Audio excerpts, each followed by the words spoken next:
Hello everybody, what do you think of my new jacket?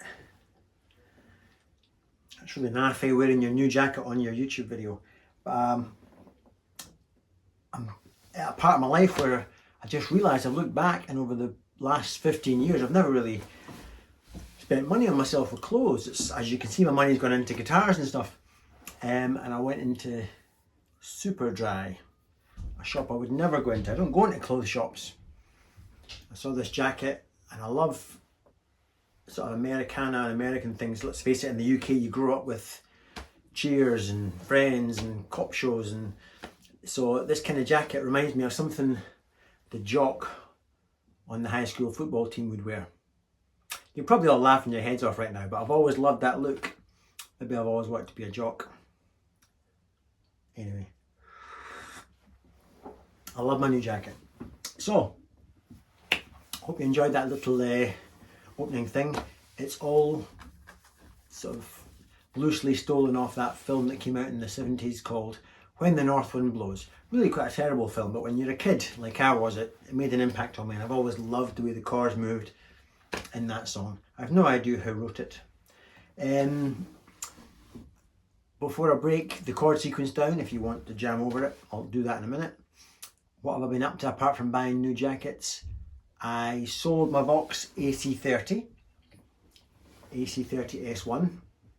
I just wasn't playing it. On the video I did where I bought the amp and cranked it in the rehearsal room, incredible, fantastic, and a match made in heaven with the Telecaster. But in the house, I'm always at house volume, and the lack of bass, just a very mid-focused amp. When you've not got volume, it just wasn't working for me really in the house. So it's out, it's gone, and I'm down to now just two amps, my Marshall and my Cornell. I had all these amps, super tremo verbs and Boss Katanas and the Vox, so now it's just the Cornell and the Marshall. Tonight, by the way, I was on the Marshall. I love the Marshall. It's not my go-to amp, but it's particularly with Gibson style guitars, it's cruder and more rude sounding than the Cornell, but it's great to have in your arsenal, so I absolutely love it. That was what you were hearing tonight. Right, let's get on then with the breakdown of this chord sequence, and then I'll close with the Les Paul Junior. I haven't played the Junior in a while, and it's like the Marshall is to the Fender. All my guitars are quite polite, but the Junior, you can just tell it's bristling with energy and treble and 60 cycle hum, and it's just alive. So I'm going to finish up with the Junior. Right, the chords. So first of all, my E string is down a tone to give that lovely rich sound. So bearing in mind, I'm going to have to reshape a couple of chords if I'm playing that thick E string to compensate. So I got into the song. So the chords are just in D minor. There's your G minor, your 4 chord. Remember, I'm compensating with this little pinky on the thin E string there. And the 5 chord, I'm just playing a sort of a baby A7, 5th fret of the D, 6th fret of the G. And as we go back to the 1 chord again, the D minor, I preempt it. Well, if the band goes back to just the regular D minor, I'm just sort of suspending the D minor a little bit like that. So I'm on the 8th fret of the B and D string. Back to my D minor. Then this chord, I love that chord. To show you what it is, let me just tune my guitar up a tone again,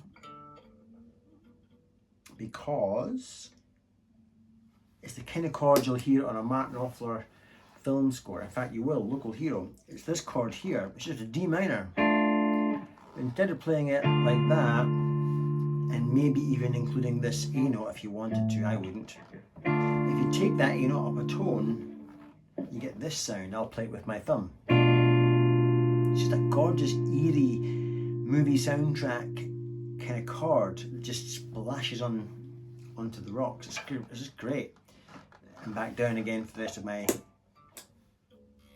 stuff. So I love that chord. It's a great chord. Then B flat. Is that right? B flat, yeah. To E flat, walking down to A7 again, your 5 chord. Back to D minor. Simple as that. My lead, just regular stuff, regular. Then as we go to the G minor, in fact, then as we go to the A7, the 5 chord.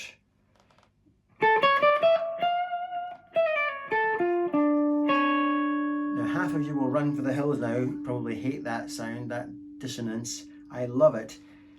It's just me creating tension. The band's on D minor, the 1 chord, but instead of playing that, I'm just taking the highest note down a semitone to get this sound. It's the Harlem Nocturne chord, basically. And then I walk down it again.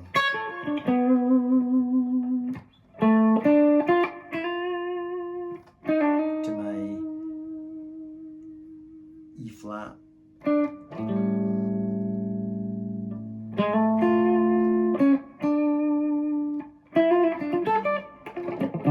All that was just running up and down chords.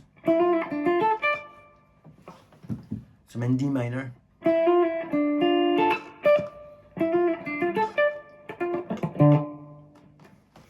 I'm not showing you that bit. No, of course I am. Just the chords with that wee bit there, so.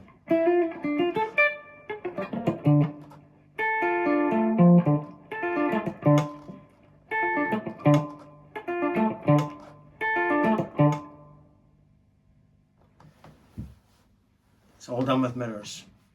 A bit of Hendrix to bring me back in again. Just a lot of sort of then a Tobias Hoffman as we go into the 5 chord. Whoops. Just what I said in my last video, I steal all the time, so that. I talked in my last video about find little places where you like to play fast diminished flurries. This is quickly becoming one of my favourite little pockets or areas to play my diminish. So in slow-mo. All these notes, of course, have a value 3 frets apart, a tone and a half.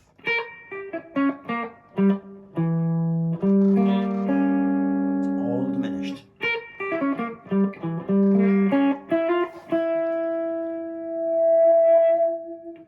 Bit of freak out. Then I think I ran up the chord. So that's just, it's like a D minor with this down. I love that. Taking that down 3 frets. Then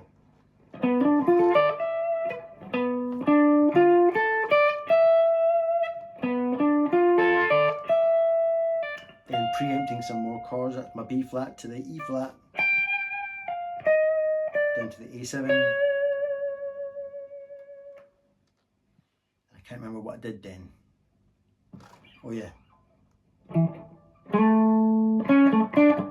Something like that, because then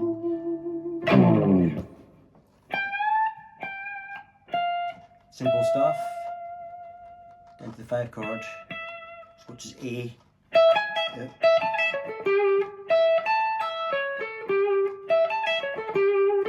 Yeah. Just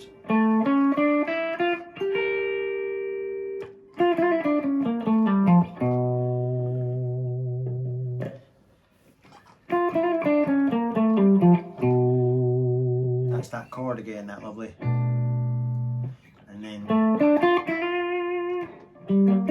I think I went. There's the E flat, and I just ran up the chord. And back to that. And I can't even. Oh yeah, then I think I went. That type of thing. I can't remember what I did now, but that's the chord sequence, and that's a wee glimpse into the lead ideas and how my head was working. Hope that helped. Right, so let's finish up with this junior. Thank you as always for joining me.